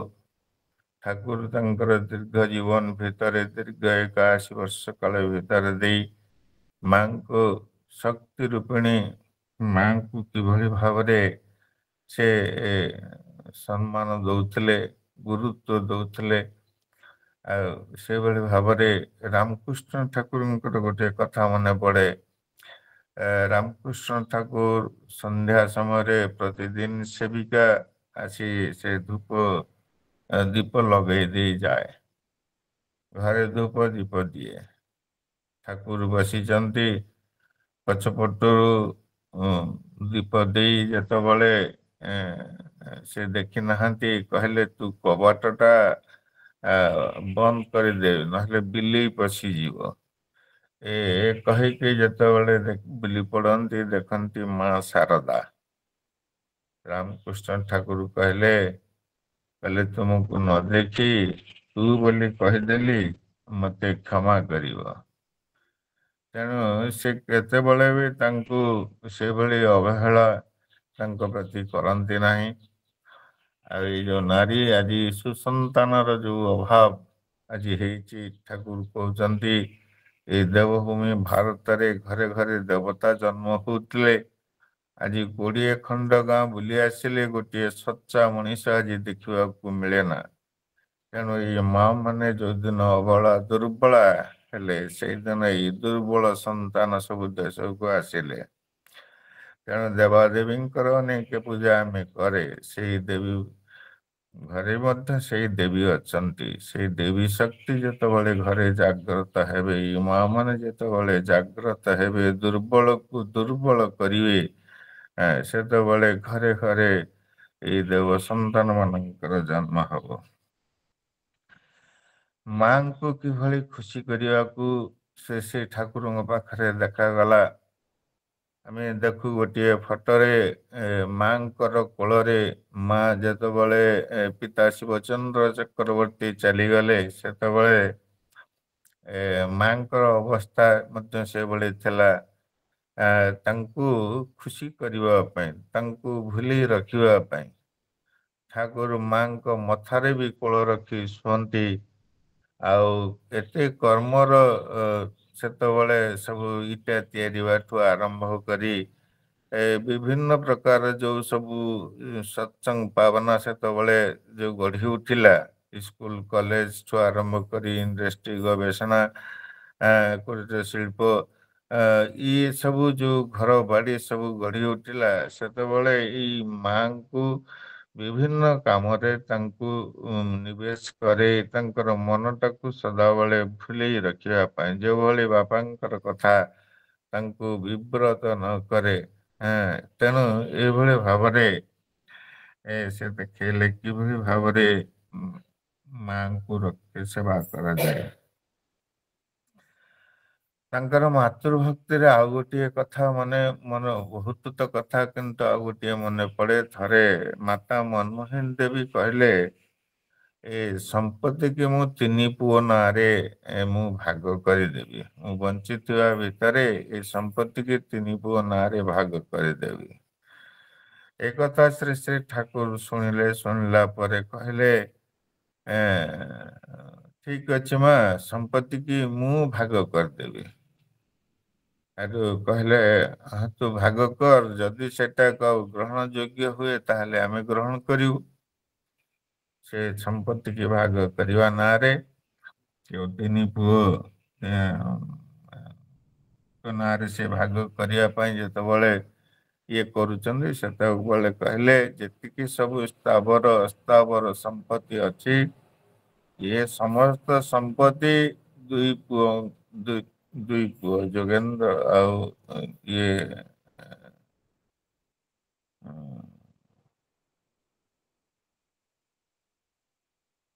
ଦୁଇ ପୁଅଙ୍କ ନାଁରେ ଏ ସମ୍ପତ୍ତି ରହିବ।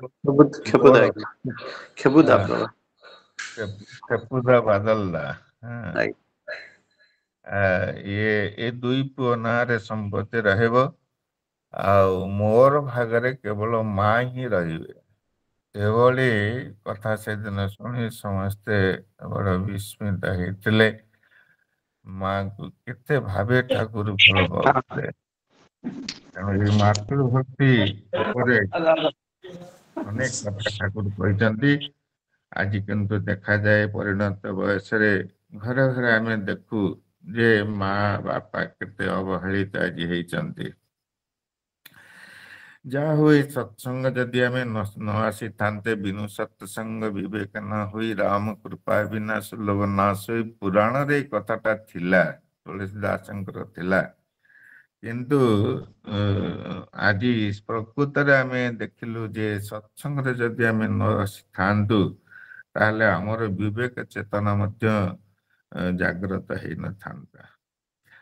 ଯାହା ହଉ, ମାର ସେବା ଭକ୍ତି ନିଷ୍ଠା ଭିତରେ ପିଲାମାନେ ଯେ ସଂସ୍କାର ପାଆନ୍ତି, ଏକଥା ଆମେ ପ୍ରତ୍ୟେକ ଆମେ ହୃଦୟଙ୍ଗମ କରିଛନ୍ତି, ଅନୁଭବ କରିଛନ୍ତି। ମା ଯଦି ଶଙ୍ଖଟିଏ ବଜେଇ ଧୂପଟିଏ ଦେଇ ଯଦି ଶଙ୍ଖଟିଏ ନ ବଜାଏ, ତାହେଲେ ଘର ଲୋକଙ୍କ ଭିତରେ ସେ ଚେତନା ସୃଷ୍ଟି ହୁଏ ନା।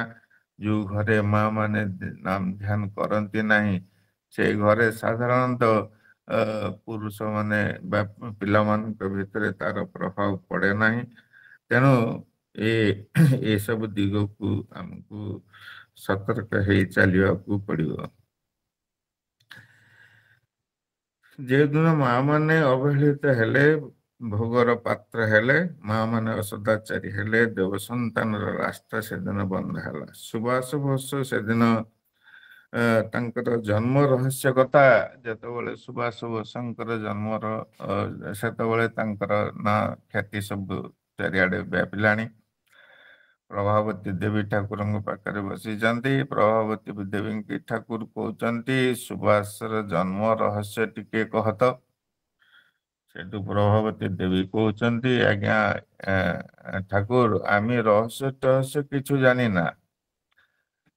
ଏଇ ବାড়িতে ଆମେ 26 ବର୍ଷର ବଧୂ ହେଇ ଆମେ ଆସିଛି। ଆମେ এই 26 ବର୍ଷ ମଧ୍ୟ ଆମେ ଦ୍ୱିତୀୟ ପୁରୁଷର ମୁଖ ଦେଖେନି, ମାନେ ଆଉ କାହାକୁ ମୋର ସ୍ୱାମୀ ଭଳି ତାଙ୍କୁ ମୁଁ ଚିନ୍ତା କରିନାହିଁ। ଏ କଥା ଶୁଣି ଠାକୁର ଜଙ୍ଘରେ ହାତକୁ ବାଡ଼େଇ କହିଲେ, ସତୀ ସତୀ ତମେ ମହାସତୀ। ତେଣୁ କିଭଳି ଭାବରେ ଗୋଟିଏ ସୁସନ୍ତାନ ଯେ ଆସିପାରେ, ଏ କଥା ଠାକୁର ତାର ସବୁ ସୂତ୍ର ମଧ୍ୟ ଧରେଇ ଦେଲେ। স্বামীর প্রতি টান যেমনি ছেল জীবন পায় তেমনি স্বামী যার যেভଳି ରତି ସନ୍ତାନ ଭିତରେ ସନ୍ତାନ ପାଏ ସେଭଳି ମତି। ଏଭଳି ଅନେକ କଥା ଆମେ ସବୁ ଶୁଣୁଛନ୍ତି, ନିତ୍ୟ ଏସବୁ ଶୁଣୁଛନ୍ତି। ତେଣୁ ଏ ମାସ ମନ୍ଦରେ ଠାକୁରଙ୍କୁ ଅନେକ କଥା ପଚରା ହେଇଛି ଯେ ମା ଭିତରେ ଯାହା ଦେଖାଯାଏ ତା ଆମମାନଙ୍କ ଭିତରେ ତ ଦେଖାଯାଏ ନା। ମାର ସ୍ତନରୁ କ୍ଷୀର ଆସିବା, ଇଏ କରିବା, ଏସବୁ ଜିନିଷର ତ ପୁରୁଷ ଭିତରେ ଦେଖାଯାଏ ନା।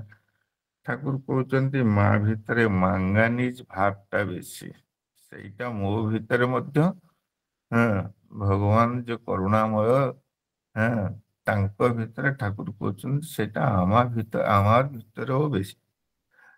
ଏ ମା ଭିତରେ ମାଙ୍ଗାନିଜ ଭାବଟା ଠାକୁର କହୁଛନ୍ତି ବେଶୀ ବୋଲି ତାର କରୁଣାରେ ସେ ତାର ସ୍ତନ ଦେଇ କ୍ଷୀର ଆସେ। ପୁଣି ଠାକୁର କହୁଛନ୍ତି ମା ନିର୍ମାଣରୁ ନିର୍ବାଣ ପର୍ଯ୍ୟନ୍ତ ତାର ଭୂମିକା ରହିଛି।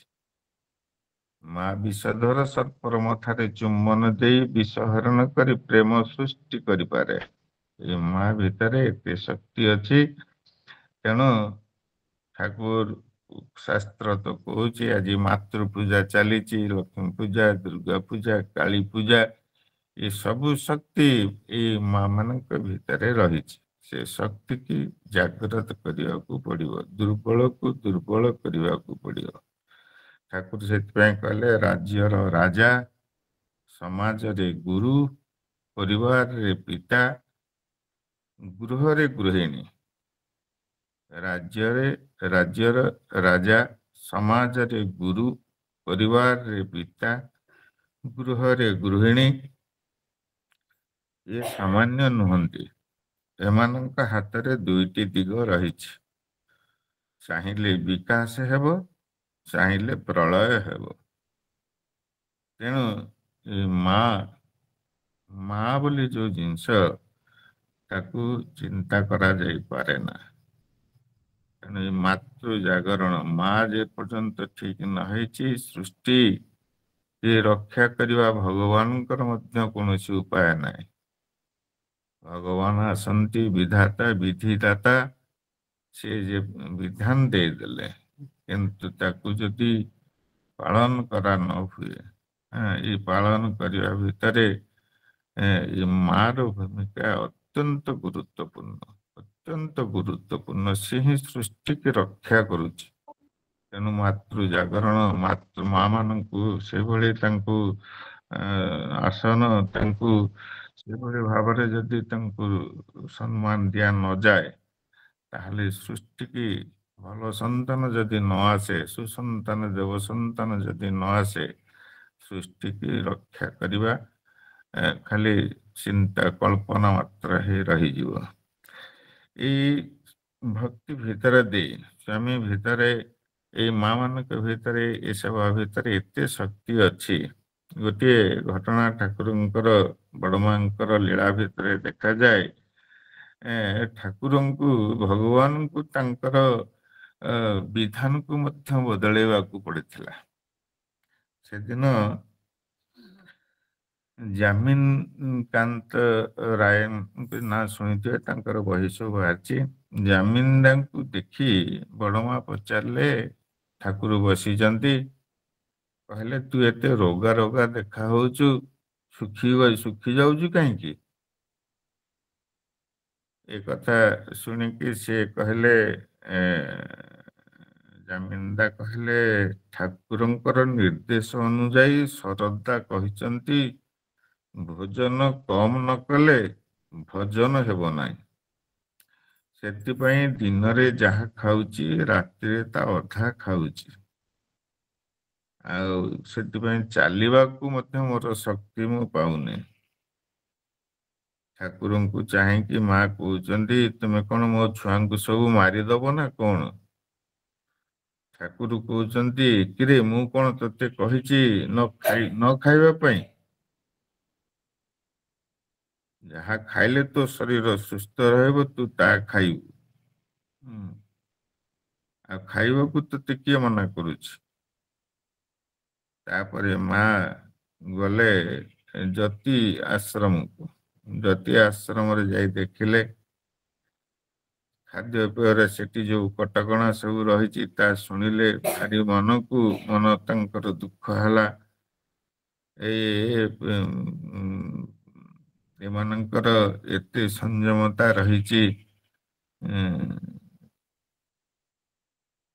ଏମାନଙ୍କର ଏତେ ନିଷ୍ଠା ରହିଛି, ପୁଣି ଖାଦ୍ୟରେ କ'ଣ ରହିଛି? ଖାଦ୍ୟ ଉପରେ କାହିଁକି କଟକଣା? ତେଣୁ ଶ୍ରୀ ଠାକୁର ମାଙ୍କର ଏଇ ଯୋଉ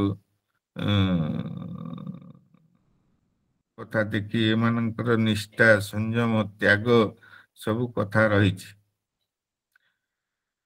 ଏତେ ଭିତରେ ପୁଣି ଖାଦ୍ୟର କଥାଟା କାହିଁକି ଏତେ ଗୁରୁତ୍ୱ ଦିଆହେଇଛି? ତେଣୁ ଯିଏ ସେ ତ ଠାକୁର ବିଧାନ ଦେଇଛନ୍ତି, ଆଉ କରିବେ କ'ଣ? କହିଲେ ଆଉ ବିଧାନ ତ ସେ ଭାଙ୍ଗିବେନି। କହିଲେ ତୁମେ ଚାହିଁଲେ ସେମାନଙ୍କୁ ଖୁଆଇ ପାର। ସେଠୁ ମା ଗୋଟେ ମିଠା ହାଣ୍ଡି ଧରି ଆସିଲେ, ନିଜ ହାତରେ ସମସ୍ତଙ୍କୁ ମିଠା ସବୁ ଖୁଆଇଲେ। ତେଣୁ ଯେତେ ସବୁ ନିୟମ ନୀତି ମାଙ୍କ ପାଖରେ ଏଇ ସେବା ଭକ୍ତି ଭିତରେ ସବୁ କିଛି ସମ୍ଭବ ହେଇ ଉଠେ। ଏଭଳି ତ ଅନେକ ଘଟଣା ସବୁ ରହିଛି ସତ୍ସଙ୍ଗର କଥା, ମା ମାନଙ୍କର କଥା। ଏଇ ଶ୍ରାବଣ ସତ୍ସଙ୍ଗରେ ବହୁ ସୁନ୍ଦର ଭାବରେ ବହୁ କଥା ଶୁଣାଯାଏ, କିନ୍ତୁ ଖାଲି ଶୁଣିଲେ ଜାଣିଲେ ହବ ନାହିଁ। ପିଲାବେଳେ ଯେମିତି ଆମେ ସିଲଟ ଧରି ଆମକୁ ଅ ଆ ମଢ଼େଇବାକୁ ପଡୁଥିଲା, ଆଜି ଦୀକ୍ଷା ନେଲା ପରେ ମଧ୍ୟ ସେଇ ଅ ଆକୁ ଆମକୁ ପୁଣି ମଢ଼େଇବାକୁ ପଡିବ। ଅରେ ଅନୁସରଣ କରିବା, ଆରେ ଆଚରଣ କରିବା। ଏଇ ଦୁଇଟି ଜିନିଷକୁ କେତେବେଳେ ବି ଭୁଲିବାକୁ ପଡିବ ନାହିଁ। ଆଉ ଆଜି ଆଚାର୍ଯ୍ୟଙ୍କର ଯୋଉ ଆହ୍ୱାନ, ଅବିନ୍ଦାଙ୍କର ଯୋଉ ସବୁ ବିଭିନ୍ନ ପ୍ରକାର ଦାୟିତ୍ୱ ସମ୍ବନ୍ଧରେ ସବୁ ଗତ କର୍ମୀ ସମ୍ମିଳନୀରେ ସୁନ୍ଦର ଭାବରେ ଆଲୋଚନା କହିଛନ୍ତି। ତାପରେ ୟୁଟ୍ୟୁବ ମାଧ୍ୟମରେ ମଧ୍ୟ ସମସ୍ତଙ୍କୁ ଅବଗତ କରାହେଇଛି, ସବୁ ଆସିଛି, ବାର୍ତ୍ତା ଆସି ସବୁ ଜାଣିଛନ୍ତି। ତେଣୁ ସେଭଳି ଭାବରେ ଚାଲିବା, ଦୀକ୍ଷାର ସଂଖ୍ୟା ଯେଭଳି ବଢେ ସେ ଦିଗ ପ୍ରତି ଧ୍ୟାନ ଦେବା। ସତ୍ସଙ୍ଗର ମିଶନର ମୂଳ କଥା ହଉଛି ଏଇ ନାମକୁ ପ୍ରଚାର ହବ। ଶ୍ରୀ ଠାକୁର କହୁଥିଲେ, ସ୍ୱପ୍ନ ଦେଖିଥିଲେ, ସେଦିନ ତାଙ୍କ ମୁଖରୁ ବାହାରିଥିଲା, ଯତ ଅଛି ନଗରାତି ଗ୍ରାମ ସର୍ବତ ପ୍ରଚାର ହୋଇବି ଏଇ ସତନାମ।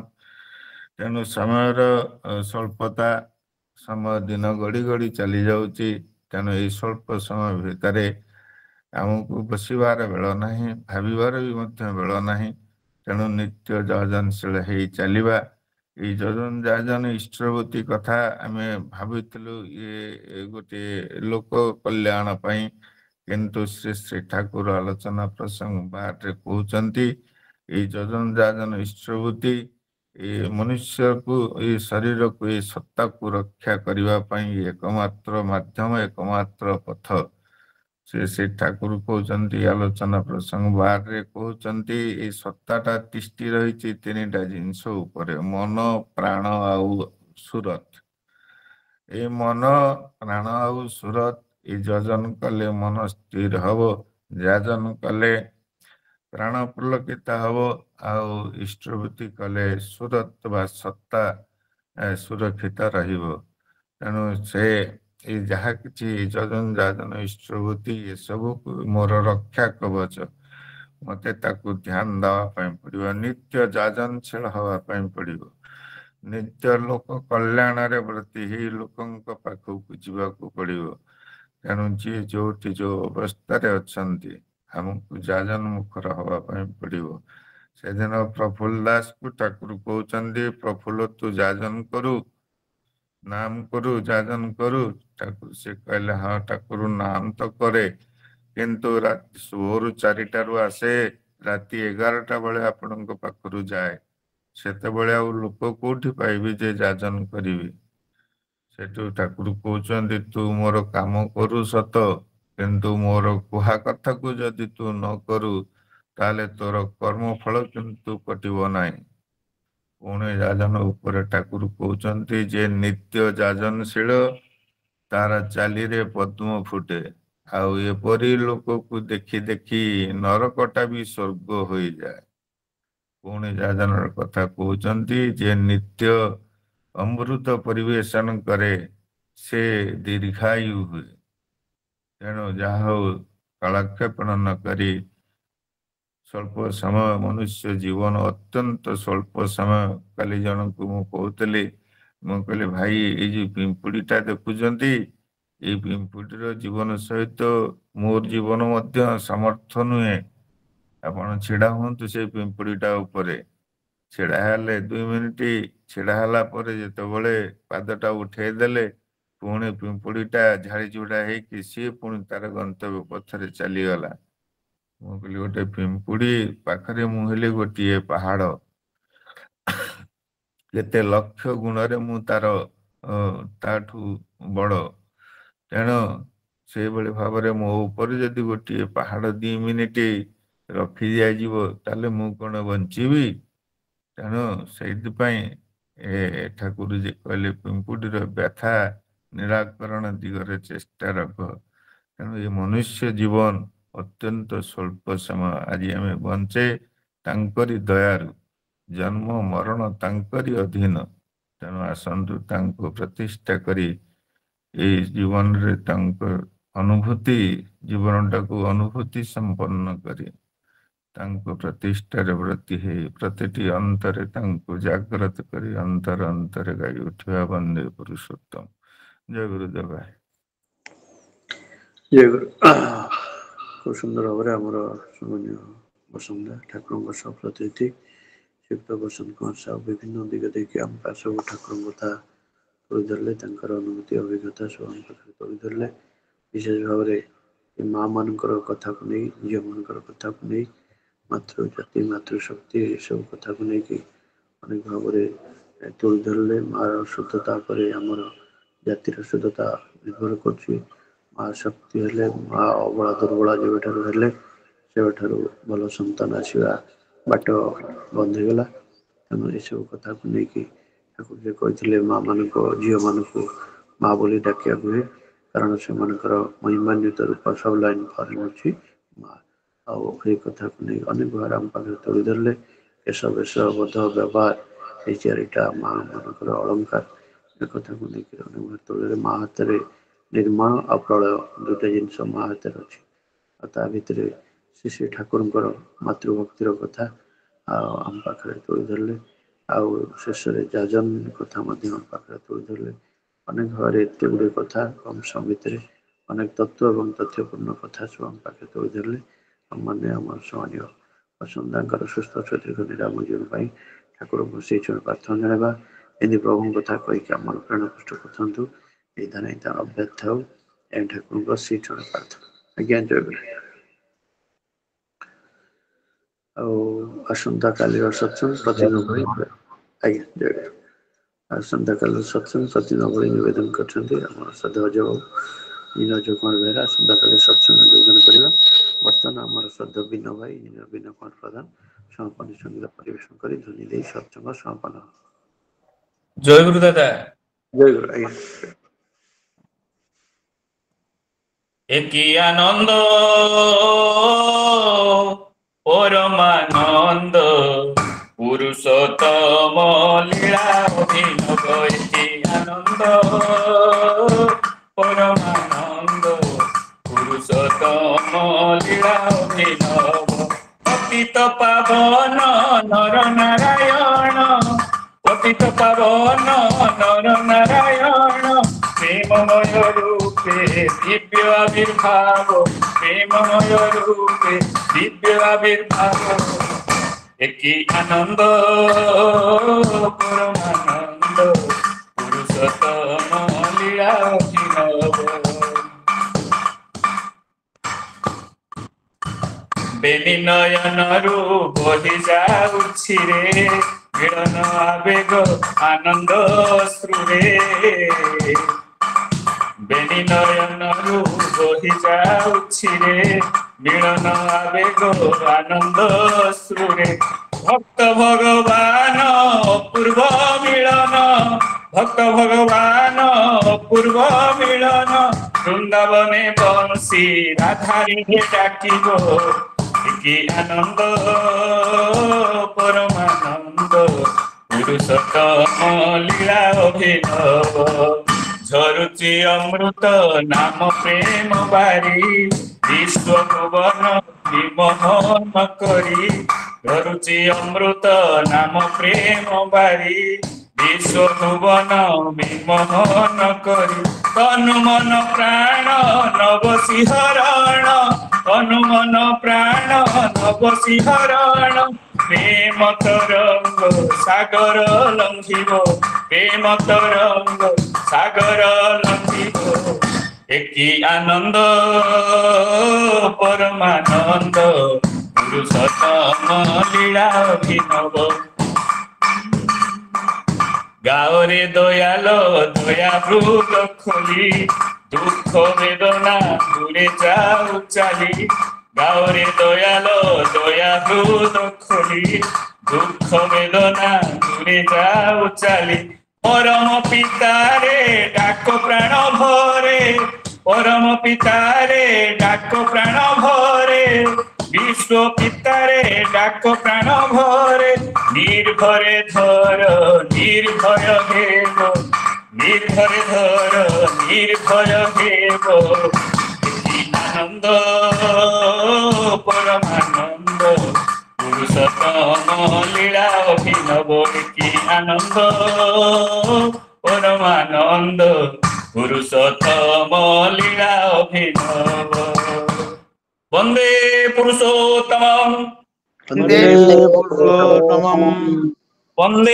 पुरुषोत्तमं वंदे पुरुषोत्तमं वंदे पुरुषोत्तमं वंदे पुरुषोत्तमं परम प्रेममय श्री श्री ठाकुर अनुकूल चंद्र जी की जय परम प्रेममय श्री श्री ठाकुर अनुकूल चंद्र जी की जय परम प्रेममय श्री श्री ठाकुर अनुकूल चंद्र जी की जय परम आराध्या जगत जननी श्री श्री बड़मा की जय परम आराध्या जगत जननी श्री श्री बड़मा की जय परम आराध्या जगत जननी श्री श्री बड़मा की जय परम पूज्य पाद श्री श्री बड़दा की जय परम पूज्य पाद श्री श्री बड़दा की जय परम पूज्य पाद श्री श्री बड़दा की जय परम पूज्य पाद श्री श्री आचार्य देव की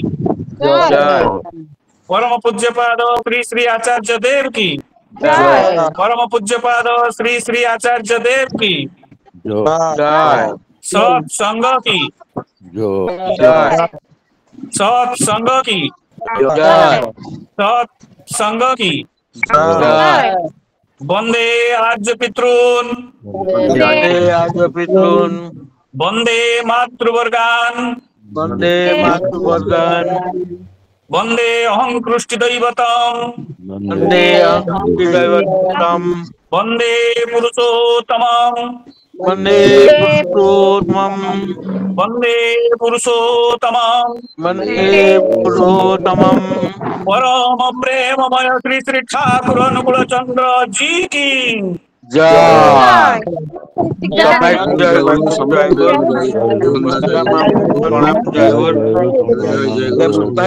प्रणाम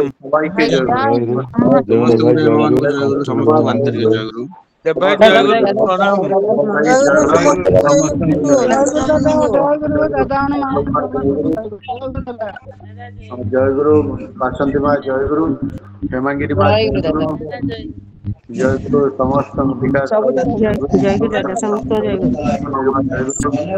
गुरु समस्त की जय गुरु सब दादा माँ मान को मोर जय गुरु दादा जय गुरु जय गुरु जय गुरु जय गुरु जय गुरु गणेश दादा जय गुरु देव भाई जय गुरु समस्त जय गुरु जय गुरु जय गुरु समस्त सबाई के जय गुरु समस्त में जय गुरु जय गुरु दादा जय गुरु जय गुरु जय गुरु दादा जय गुरु जय गुरु समस्त में जय गुरु सबाई के जय गुरु जयगुरु माँ जयगुरु अब भाई जयगुरु पदिनी माँ हेमांगिनी माँ समस्त जयगुरु पंकज भाई जयगुरु और जयगुरु पदिनी माँ जयगुरु जयगुरु समस्त कृष्ण भाई जयगुरु शरण माँ जयगुरु माँ जयगुरु जुन माँ जयगुरु समस्त माँ जयगुरु षड़गला माँ जयगुरु समस्त जयगुरु सबाई के फाइनल करवा फाइनल जयगुरु समस्त जयगुरु सबाई के जयगुरु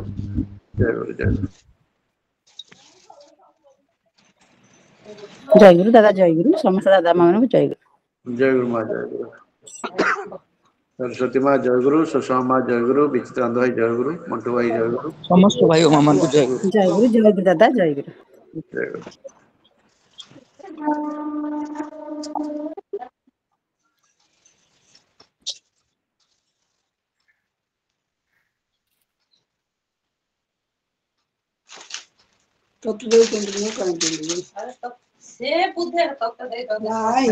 जयगुरु समस्त जयगुरु